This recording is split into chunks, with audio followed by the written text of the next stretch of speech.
Les hierbas de la borda del carril Morisco ja relhampavam color balheira que s'empeçara a formar e que en rals os dias ainda se volvia numa gelada que todo atenegrava.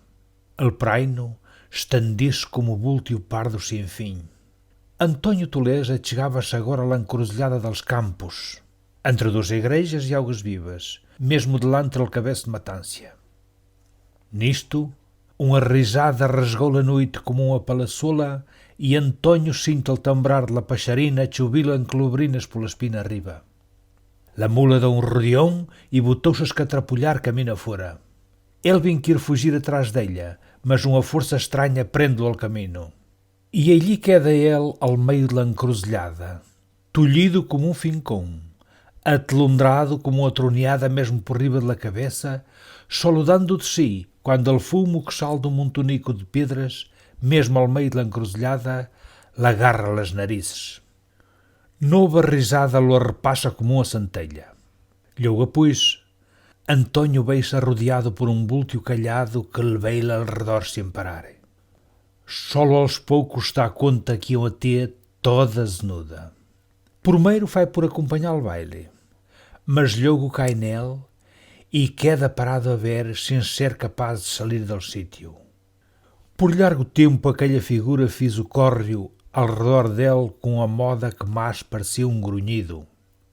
Aos poucos, o baile vai-se abrandando até que para. Antônio siga o bultio recortado na noite.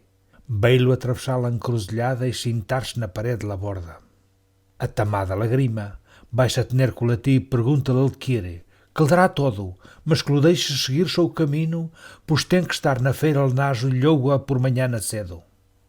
Dá-me um cacho de pão ou regocho que saia, disse numa voz sumida. Foi-se às alforjas, sacou a fardela e deu-lhe um cacho de pão.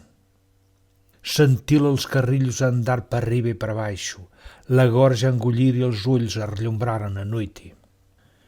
Antônio, com a luna, mirava-lhe as costilhas, desenhadas como num esqueleto, e as tetas ao dindom, colgadas, com as puntas a roçar quais pelos zinolhos.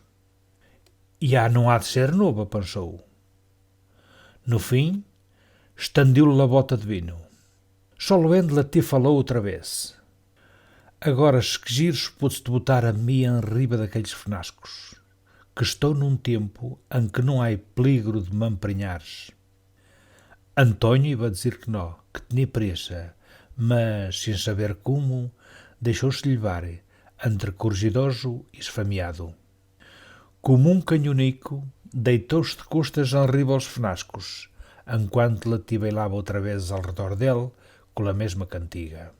Aos poucos, o capulho foi-lhe crescendo como um citote, e foi ende que aquele fantasma subiu arriba dele e lhe meteu andrento dele, após lhe haver beijado como quem adora um deus. Quando saiu de arriba, Lati botou-se a correr caminho afora, a direitos a augas vivas, e no instante deixou de la ver.